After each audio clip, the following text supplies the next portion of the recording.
नमस्कार दोस्तों, विजय लक्ष्मी क्लासेस से मैं हेमंत कश्यप स्वागत करते हैं आपका कार्य ऊर्जा शक्ति के इस सेकेंड लेक्चर में।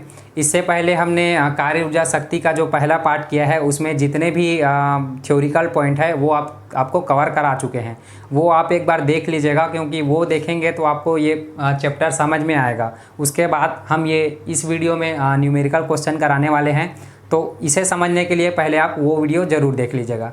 चलिए हम सीधा क्वेश्चन की ओर बढ़ते हैं। देखिएगा पहला क्वेश्चन, यहाँ देखिए, शक्ति की एसआई इकाई क्या है। ठीक है, पिछले वीडियो में हमने बताया था कि शक्ति की एसआई इकाई क्या होती है। शक्ति की एसआई इकाई होती है वाट। ठीक है, तो आपका कौन सा ऑप्शन आ जाएगा? Option B. ठीक है, अब चलिए नेक्स्ट क्वेश्चन देखते हैं। निम्नलिखित में से कौन सा किए गए कार्य का उदाहरण नहीं है। ठीक है, इनमें से बताना है आपको कि कौन सा किए गए कार्य का उदाहरण नहीं है। ठीक है, तो इसमें ऑप्शन है लड़के का कमरे में दीवार को धक्का देना। ठीक है, तो भाई ये इसका उत्तर तो यही है, लड़के का कमरे में दीवार को धक्का देना। इसमें क्या है, बल लग रहा है लेकिन दीवार विस्थापित नहीं होगा, है कि नहीं। तो ये क्या हो जाएगा आपका, यही हो जाएगा कार्य का उदाहरण जो नहीं है। ठीक है, ये कार्य का उदाहरण नहीं हो सकता, क्योंकि कार्य होने के लिए विस्थापन होना जरूरी है। ठीक है, इसमें दूसरा ऑप्शन क्या था? दूसरा ऑप्शन था लड़की द्वारा एक ट्रॉली को धक्का देने पर ट्रॉली का आगे बढ़ जाना। ठीक है, लड़की एक ट्रॉली को धक्का देगी तो ट्रॉली क्या है, आगे बढ़ जाएगी। तो ये तो कार्य हुआ, क्योंकि ट्रॉली धक्का देने में बल यूज़ हुआ होगा। अब बल यूज़ हुआ है और ट्रॉली क्या है, विस्थापित हुई है, तो ये क्या कहलाएगा, आपका कार्य कहलाएगा। तीसरा ऑप्शन क्या है इसमें? सतह पर पड़े कंकड़ पर दबाव डालना। ठीक है, सतह पर पड़े कंकड़ पर दबाव डालेंगे तो क्या होगा, कंकड़ थोड़ा बहुत तो हिलेगी ही, है कि नहीं, तो उसमें विस्थापन भी हो गया, तब ये क्या कहलाएगा, आपका कार्य कहलाएगा। ठीक है, अगला ऑप्शन है किताब को किसी ऊंचाई तक उठाना। भाई किताब किसी ऊंचाई तक उठाएंगे तो बल लगेगा और वस्तु विस्थापित होगी, तो इसको भी क्या कहेंगे, हम कार्य कहेंगे। तो इसका सही उत्तर क्या हो जाएगा? Option A. ठीक है, ऑप्शन ए में क्या है, लड़के का कमरे में दीवार को धक्का देना। ठीक है, अब चलते हैं हम अगले क्वेश्चन की ओर। देखिए अगले क्वेश्चन में है, निम्न में से कौन सा कथन गलत है। ठीक है, इसमें भी गलत कथन को सेलेक्ट करना है। पहला क्या है, संपीड़ित स्प्रिंग में स्थितिज ऊर्जा होती है। तो भाई ये तो सही बात है, संपीड़ित स्प्रिंग मतलब कंप्रेस्ड की हुई स्प्रिंग। अब जो दबी हुई स्प्रिंग होगी उसको छोड़ेंगे तो क्या होगा, वो गति करेगी, है कि नहीं। तो अपने इस विशेष स्थिति के कारण उसमें क्या होगा, स्थितिज ऊर्जा होगा। तो ये पॉइंट क्या है, सही है।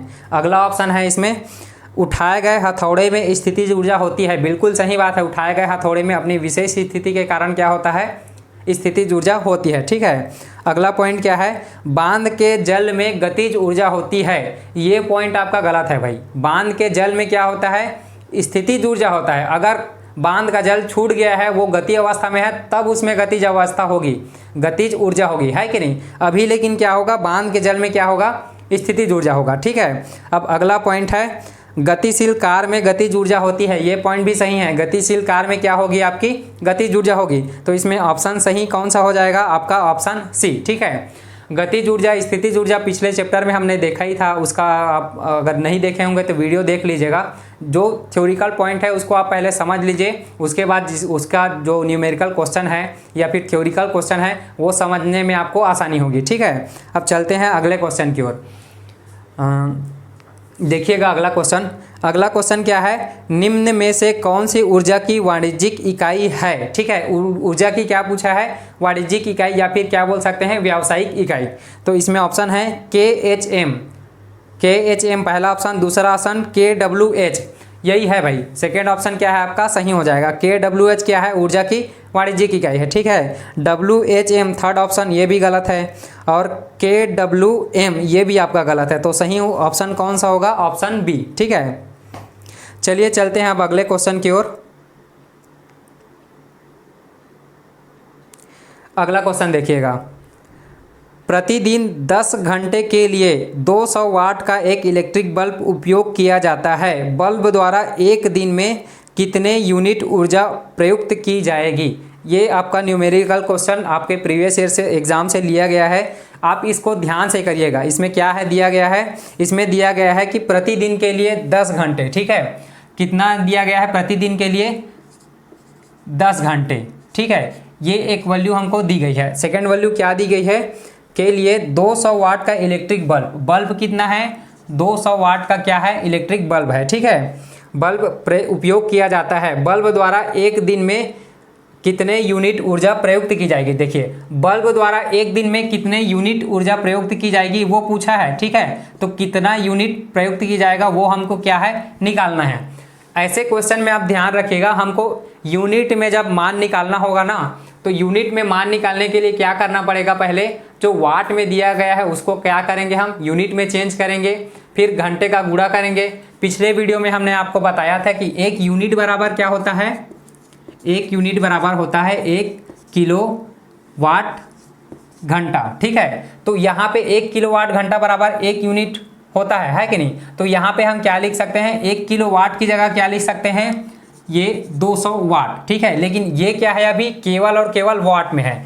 तो हमने अब इससे पहले और जो दूसरे टॉपिक के वीडियो थे उसमें बता रखा था, अगर हमको क्या करना है वाट से किलो वाट में चेंज करना है, मतलब बड़े में अगर चेंज करना है तो हम भाग लगाते हैं, ठीक है। तो भाग क्या लगाएंगे?